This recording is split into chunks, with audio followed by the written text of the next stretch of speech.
Now, you may think you've never heard of the new Genesis GV80, but this is indirectly one of the most famous cars of 2021 because it was the car that Tiger Woods had that rather nasty accident in. And if you're thinking, oh dear, I better not buy one of those then, well, consider this. LA police estimate that Tiger was traveling between 84 and 87 miles an hour when he left the road, and he hit a tree and flipped several times. So the fact he survived at all owes a lot to how safe this car is. In this video, we're going to be finding out what makes it so safe, but also how it compares against its other key rivals, the Audi Q7 and BMW X5 in important areas, and whether or not it's worth its near £57,000 starting price. But before we get to all that, we should probably start with a bit of background on Genesis, the brand, because if you're watching this in the UK at least, you probably won't know a great deal about it. So in essence, Genesis is the premium arm of Hyundai, a bit like DS is to Citroën. It was launched back in 2015 in its native South Korea and in 2017 in the US, but it's only just arrived in the UK, and I'm going to be frank, there's no guarantee that will end well. You see, here in the UK, buyers tend to be a bit snobby when it comes to badges. They're happy to spend loads of money on a BMW, a Mercedes, an Audi or a Porsche, but not so much on a brand that has next to no history. Nissan tried it with Infiniti and, well, that didn't go very well at all, and the jury is still very much out on DS. In fact, the only nouveau premium brand that's enjoyed some proper success over here in recent years is Tesla, and that's largely because, certainly in its early years, it offered something completely different that you couldn't get from any of the more established premium brands. So is there anything completely new about the GV80 that would make you consider buying one instead of a BMW X5? Well, the look is new, obviously, but it does appear to have been inspired by a certain British brand. So this enormous diamond effect grille at the front here is very Bentley, isn't it? And this badge as well. I know several manufacturers have wing-based logos like Aston Martin and Chrysler, but this one does look very similar to Bentley's. And that's probably not a coincidence because a couple of former prominent Bentley designers have actually joined Genesis. There are some original touches though, like these quad headlights and double line indicators that are repeated on the front wing, so they almost look as though they've been threaded through the wheel arch. But we want to know what you think. Does the GV80 look better than its rivals, the Audi Q7, BMW X5 and even Volvo XC90? Let us know in the comments below. Under the bonnet, you'll find either a 2.5 litre petrol with 300 brake horsepower or a 3 litre diesel with 274 bhp. So it's a bit of a surprise there's no hybrid or electric option, especially given Hyundai's experience in that area. But Genesis will be launching several pure electric models in the near future. The only other Genesis model you can buy right now is this G80 Saloon. It's a rival to the BMW 5 Series, and you can find out loads more about it by clicking the link up there at the top of the screen and heading over to our website. But back to the GV80, and let's take a look inside. And it's actually a really pleasant surprise in here. Now, admittedly, this is quite a high-spec version. It costs around £73,000, and one of the options it has are these Nappa leather seats. But everything else looks and feels pretty upmarket and nice and solid, and I particularly like this steering wheel, which again is rather like a Bentley's. Storage space is a bit more of a mixed bag, so you've got a nice big cubby here under the central armrest, and you've also got a couple of cup holders covered here and a sliding tray that's useful for stowing your phone or something like that. But the door pockets, they are quite small, and the glove box, we won't fit much in there at all.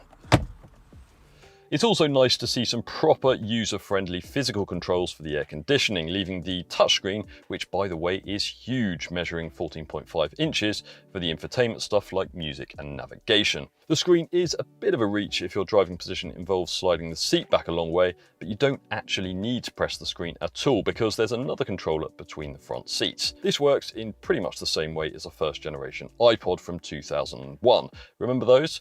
Because you circle your finger to spin a scroll wheel and then press a button in the middle to make a selection. It isn't quite as intuitive as the iDrive controller in a BMW X5, but it's far less distracting than swiping and pressing a touchscreen while you're trying to drive. All GV80s come with Apple CarPlay and Android Auto smartphone mirroring as standard, with wireless phone charging and a 12.3-inch head-up display available as part of the optional innovation pack. And one other option you might want to consider adding is this rather awesome 18-speaker Lexicon sound system. As for rear space, there isn't quite as much legroom as there is in a Q7, but still plenty for a couple of 6-footers. And if you pay extra for the second row comfort seat pack, you get full electric adjustment, so you can fold, slide or recline the seats simply by pressing buttons. An extra £500 gets you a couple more seats in the boot, and these are handy as long as you aren't hoping to carry adults on a regular basis because headroom is rather tight. Have a watch of our reviews of the Land Rover Discovery and BMW X7 if you need an SUV that can comfortably ferry around 7 grown-ups. With all 7 seats up in the GV80, there's barely any space left for luggage, but if you fold the rearmost seats away into the floor, something that can be done electrically if you've stumped up for the second and third row comfort seat pack, there's a very decent sized boot. Now, all GV80s come with an 8-speed automatic gearbox and 4-wheel drive as standard, but I'm driving the diesel version here, and certainly when it comes to performance, no complaints at all really. Acceleration is perfectly adequate, and it's also quite smooth for a diesel. Ride comfort, well, that isn't quite so successful. So unlike many of its closest rivals, including the Q7 and X5, the GV80 isn't available with air suspension. And when air suspension is done well, it gives you a really soft, pillowy, and generally luxurious ride that's really appropriate for a car like this. The GV80 does have quite a clever system that this car is fitted with. So essentially it's a camera that can read the road ahead and prime the suspension for speed bumps and potholes and things like that. But if I'm honest, it doesn't seem to work very well, because if you hit something like a pothole, there's quite a nasty thwack through the car, and you're also jostled around quite a lot at low speeds as well. It goes around corners perfectly well and actually makes cars like the Land Rover Discovery, for example, feel quite cumbersome. The only thing I'd say is that when you're driving a little bit harder along a country road like I am now, the steering could do with a little bit more weight build up to give you confidence as you turn into corners. And that's something that you do get, more so at least, from cars like Q7 and X5. But really, when you're driving this car gently, as luxury SUV buyers will be most of the time, absolutely fine. And while we're on the subject of the steering wheel, I know I said earlier on that I really like the way it looks and feels, and I do, but as I've been driving it more, I've noticed that there's quite a nasty bit of hard, scratchy plastic here in the centre that your hands inevitably end up finding when you're going around corners. And if I'm honest, that does slightly spoil the luxury experience. And on top of that, at all speeds, you are aware of quite a lot of road noise making its way into the car. Now, that's probably not helped by the fact this car has 22-inch alloys. They are the largest that are available on the GV80, but there's no doubt about it that if comfort and refinement are your priorities, then there are better alternatives than the GV80. So what about price? Well, the GV80 starts at just under £57,000, about the same as an Audi Q7 and a few thousand quid less than the BMW X5. And you do get a lot of equipment as standard, including fully electric and heated front seats, adaptive cruise control, parking sensors at either end of the car, a reversing camera and even electric steering wheel adjustment. There's loads of safety kit too, including 10 airbags, automatic emergency braking, blind spot monitoring, rear cross traffic alert, and lane keeping assistance. All of that stuff helped the GV80 score 5 stars out of 5 in its recent Euro NCAP safety appraisal, with excellent marks awarded for both child and adult occupant protection. Buying a Genesis is also likely to be a different sales experience than you've had before.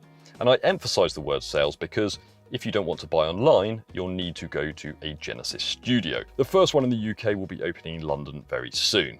Here, you'll be allocated a personal assistant to help you along your buying journey. But that assistant won't get any commission if you decide to go ahead. They're paid a salary, so you hopefully won't experience any hard sell tactics or find yourself being talked into a more expensive model than you really need.